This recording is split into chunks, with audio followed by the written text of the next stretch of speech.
Soy un sobreviviente de la gran ciudad de los palacios, un tesoro que deslumbra desde el corazón de México. Mi ascendencia arquitectónica es ecléctica, con facciones del gótico veneciano, isabelino y plateresco.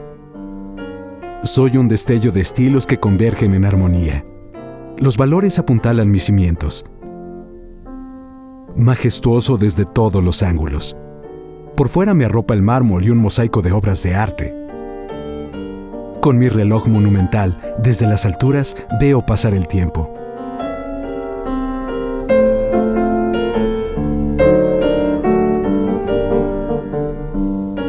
En mi interior conservo un vasto legado histórico. Se adhiere a mi piel una exquisita ornamentación a base de mármol y herrería en bronce. Con mi tono dorado, recreo una atmósfera que transporta a la época del Porfiriato.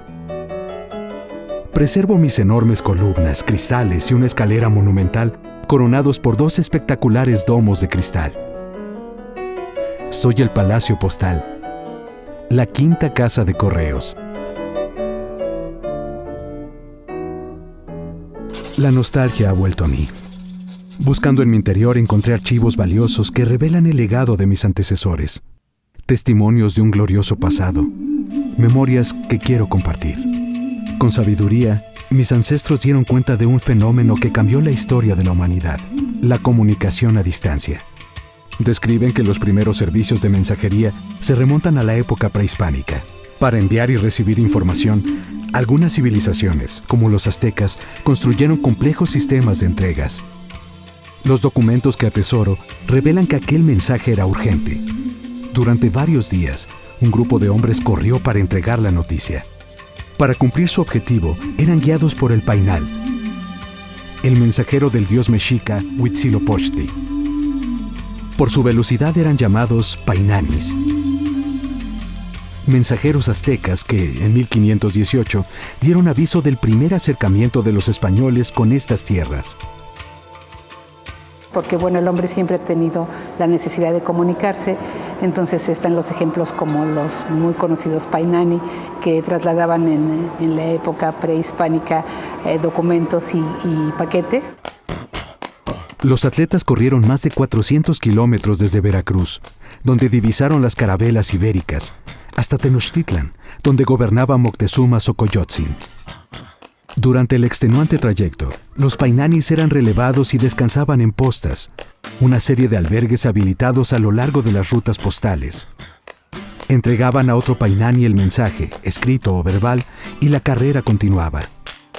Las evidencias bajo mi resguardo detallan que, tras la conquista española, la comunicación a distancia dio un giro con la llegada del caballo.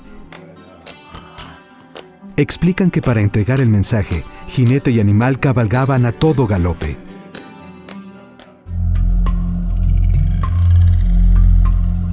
Pasaron casi 6 décadas para que se instaurara la primera organización eficiente de correo. Los registros indican que en 1580, la corona española otorgó la cédula real a Martín de Olivares para ejercer el oficio de correo mayor de la Nueva España.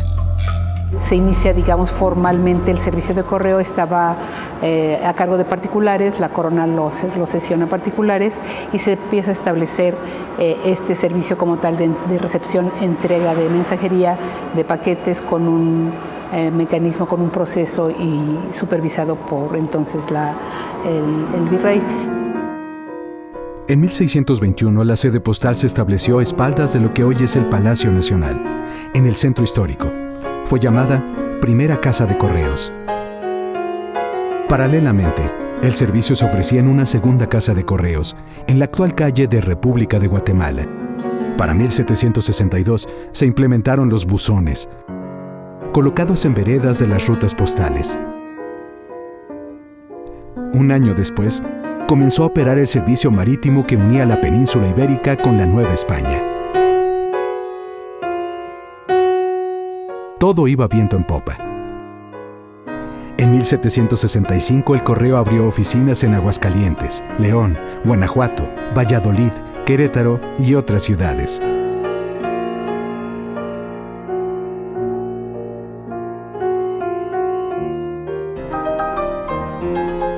Los archivos que preservo destacan que a partir de 1788, el servicio postal se mudó a la tercera casa de correos, en la calle que hoy llamamos Francisco I. Madero.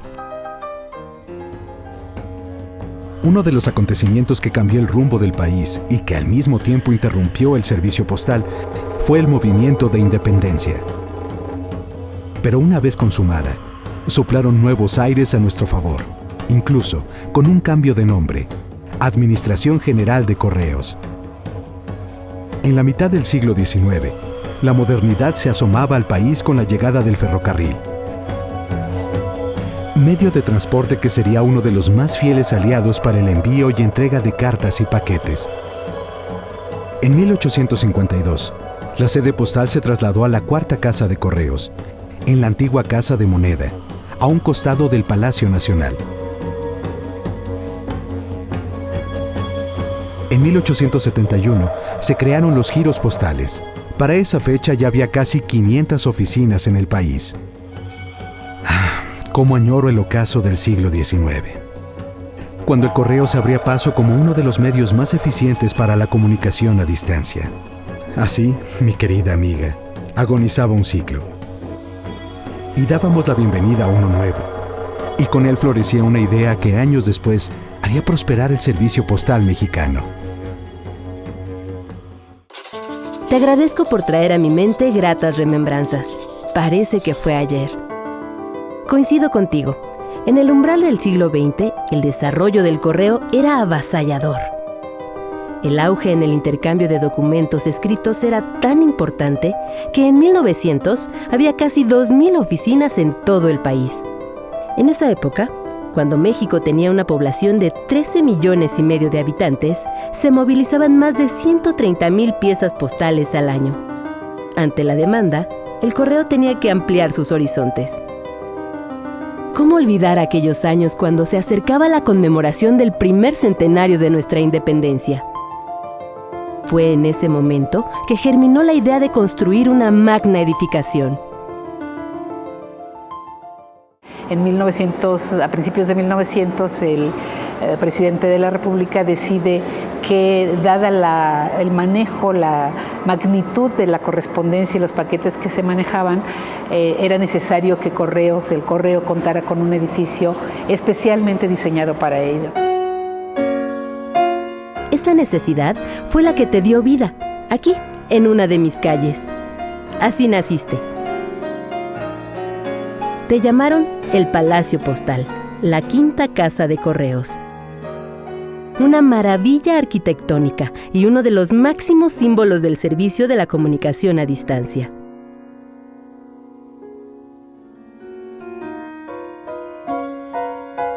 Tu creación fue un capricho del presidente Porfirio Díaz, quien estaba cautivado con la arquitectura europea.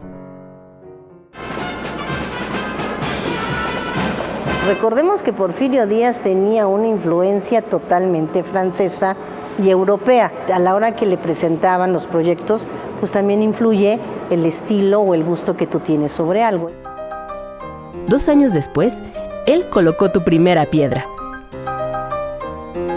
Tu creador fue el arquitecto italiano Adamo Boari, quien después diseñaría otro monumento, justo frente a ti, el majestuoso Palacio de Bellas Artes. En tu edificación, el ingeniero mexicano Gonzalo Garita implementó la novedosa técnica de cimentación de la Escuela de Chicago. Consiste en una losa de concreto corrida y una estructura de viguetas de acero con un peralte de 21 pulgadas en ambos sentidos, para aligerar el peso y evitar el hundimiento. Lo hicieron porque la estructura es totalmente metálica, que a la hora que si le ponían como en Bellas Artes, por ejemplo, toda la estructura de mármol provocaría un peso o mayor peso en el edificio. Para tu construcción no escatimaron recursos. Se destinaron casi 3 millones de pesos de aquella época. Cientos de trabajadores moldearon paso a paso tu figura durante 5 años. Estuviste totalmente terminado en 1907. Y precisamente un 17 de febrero, tuviste una fastuosa celebración. Desde ese momento, has engalanado mi horizonte. Debes estar muy orgulloso, porque por tu elegancia, belleza y operatividad, has sido comparado con las casas de correo más importantes de Europa. Con tu majestuosidad, iniciabas una de las etapas doradas de nuestra historia. Atentamente, la Ciudad de México.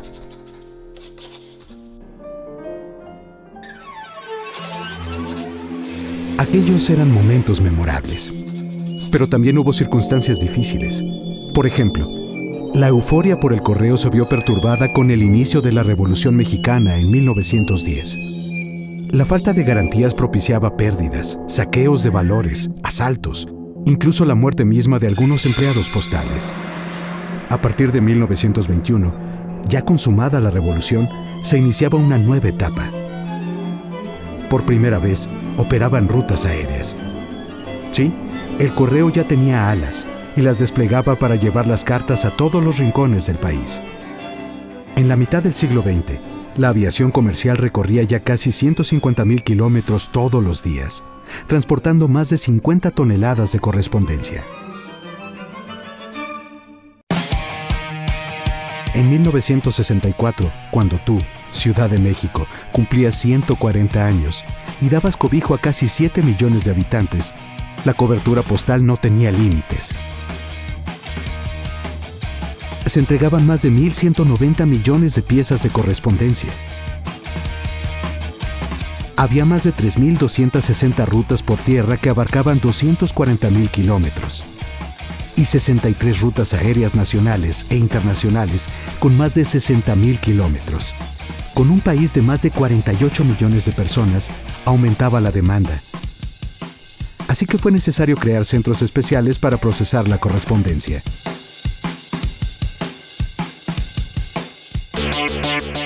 La década de los 80 fue una de las mejores épocas. ¿Cómo olvidarlo? Se entregaban 1,400 millones de piezas postales al año.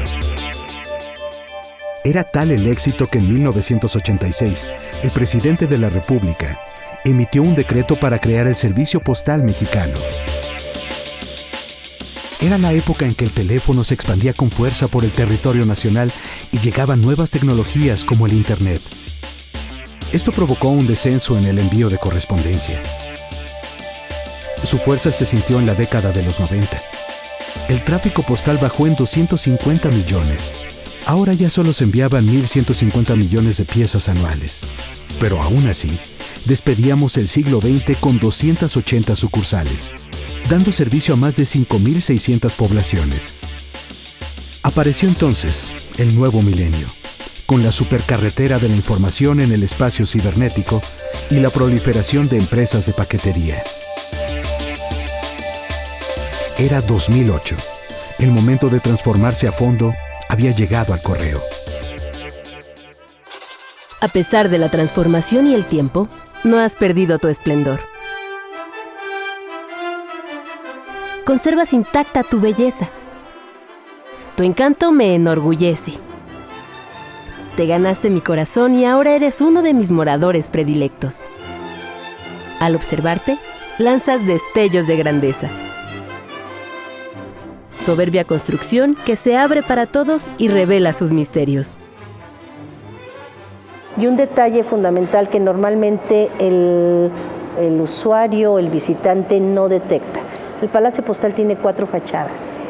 La primera fachada es la que está sobre Tacuba, la segunda sobre el eje central, la tercera sobre Condesa y una cuarta que es precisamente este espacio, que en términos franceses le llaman pan coupé, porque está el reloj y es una fachada que le llaman chata. El mármol blanco traído de Pachuca Hidalgo tapiza tu exterior. Esa piedra que se oxida a la intemperie disfrazando su tono original en oro pálido.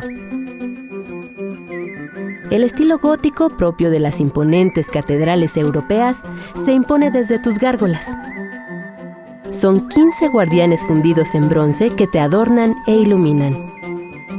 Los torreones de tipo medieval, que simulan una fortaleza, son la herencia del estilo plateresco. Querubines y leones alados resguardan decenas de ventanales enmarcados con elementos venecianos.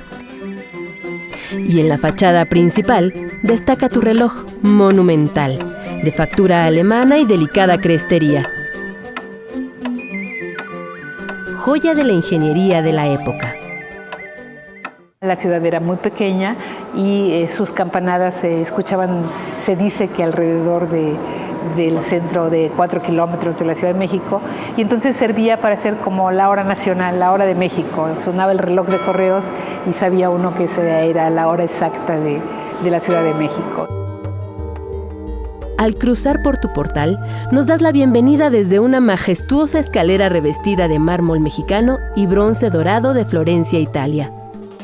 Imponente escalinata bañada por el sol que asoma discreto por el gran domo.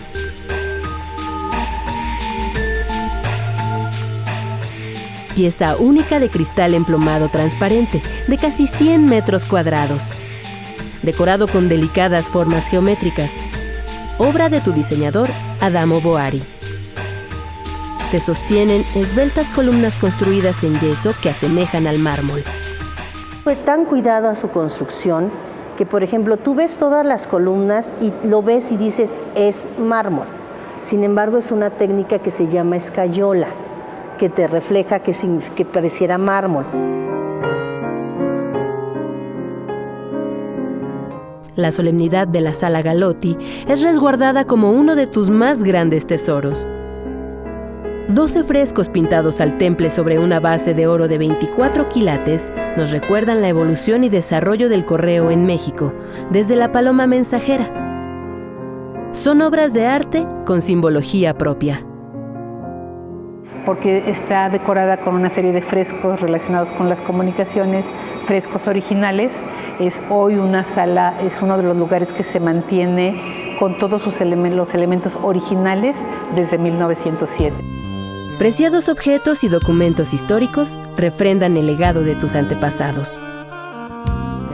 En el Museo Postal se exhiben buzones antiguos, valijas y una exposición filatélica. El escudo nacional cobra vida a partir de más de 34,000 estampillas postales canceladas entre 1890 y 1934.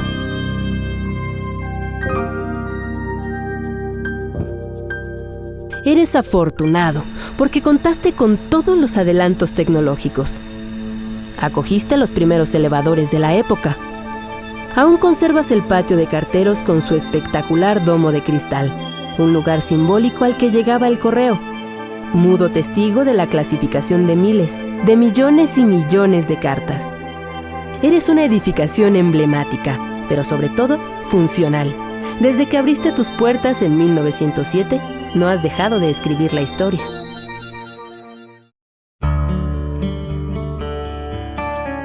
Tienes razón. Aunque no podemos entender la historia sin reconocer un tesoro iconográfico, las estampillas postales.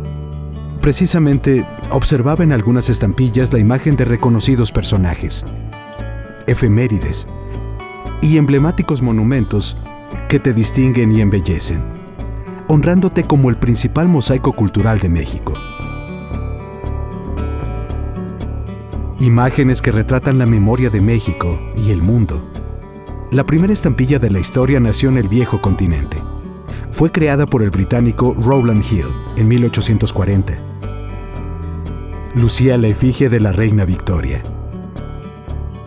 Era una pequeña tira de papel que tiene una peculiar historia. A partir de ella se garantizó el pago de la correspondencia. Llegó el cartero a una casa, toca la puerta, le abre una niña y le dice, te traigo una carta. Ella ve, ¿sí?, quién es el remitente y dice, es mi papá. Ah, está bien. Ah, pues aquí está, págame. No la voy a recibir. ¿Por qué no la vas a recibir? Porque mi papá me dijo que cuando llegara la carta era un motivo de que él estaba bien. Entonces ya sé que mi papá está bien, entonces no tengo por qué recibirla. Y cómo olvidar las primeras estampillas distribuidas en México. Era el año de 1856. Tenían la imagen del padre de la patria, Miguel Hidalgo. Cada timbre forma parte de un archivo gráfico de gran valor histórico, pero también económico. valen miles de dólares. Ahí, como te conté, una estampilla de México, el abrazo a Catempa con el centro invertido, es una estampilla que hoy valdrá $50,000.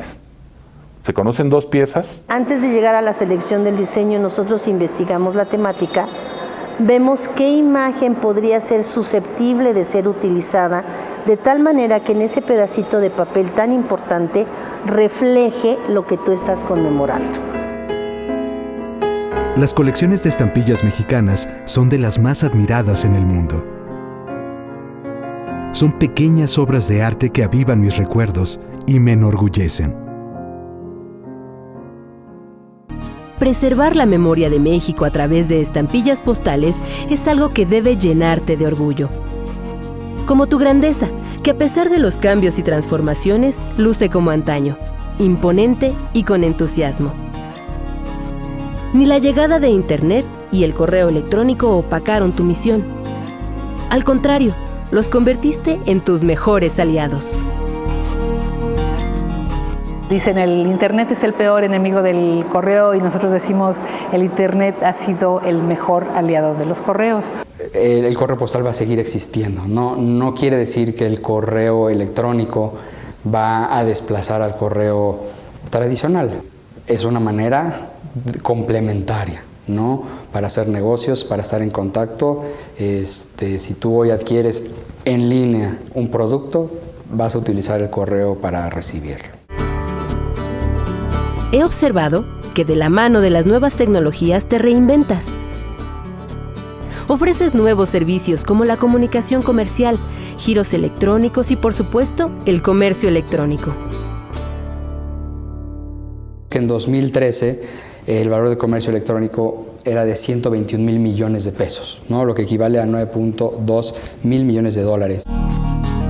Todos los productos, desde cualquier punto del planeta, ahora están al alcance con un solo clic. Y tú estás ahí para entregarlos.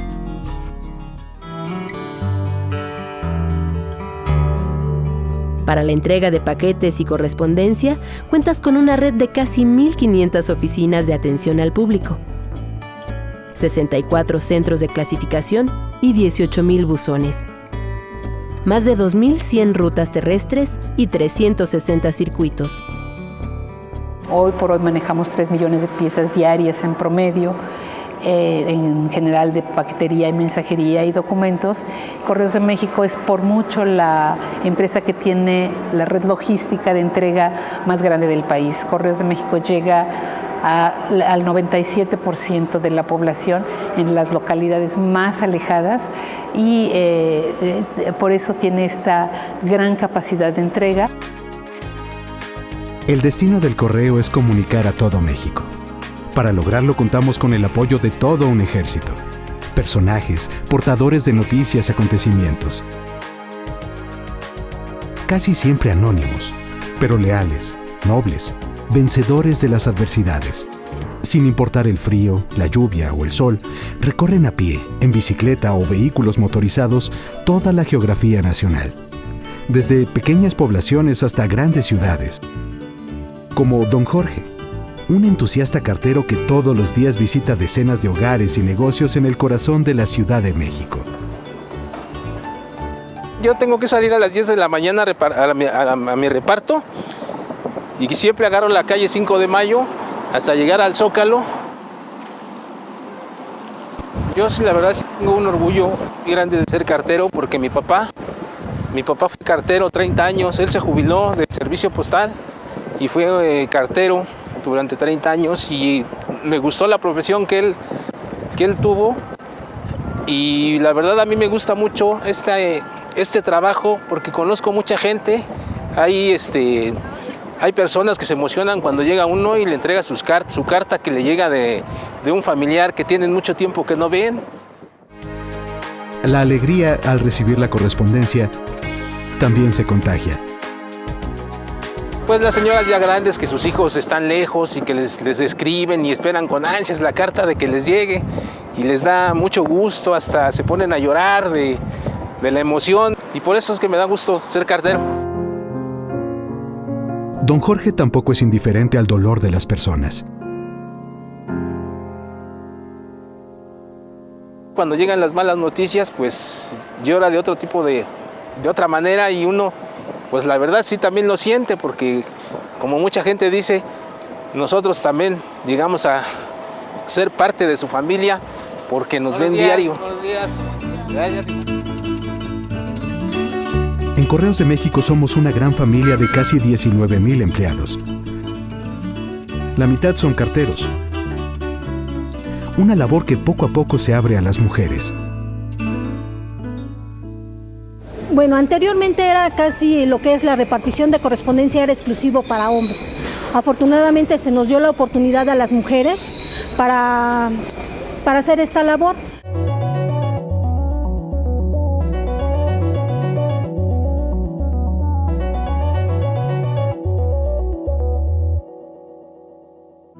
Con el profesionalismo de esta gran familia, transportamos 900 millones de piezas postales al año.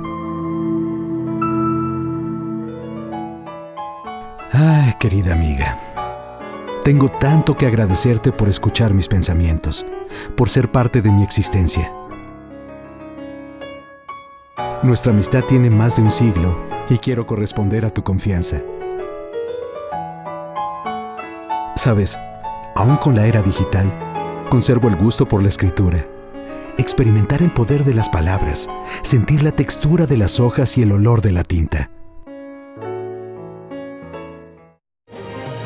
A través de estas líneas, quiero refrendarte mi esencia. Me comprometo a gestionar con entusiasmo el envío y recepción de correspondencia. Nuestra misión es llegar a todos los rincones del país, tocar más corazones y puertas. Soy el Palacio Postal, la quinta casa de correos. Con orgullo y gratitud, ostento desde 1987 el título de Monumento Artístico. Postdata. Querido Palacio Postal, recuerda que el correo es la carta fuerte para comunicar a México. Acompáñame a escribir con letras de oro nuestra propia historia.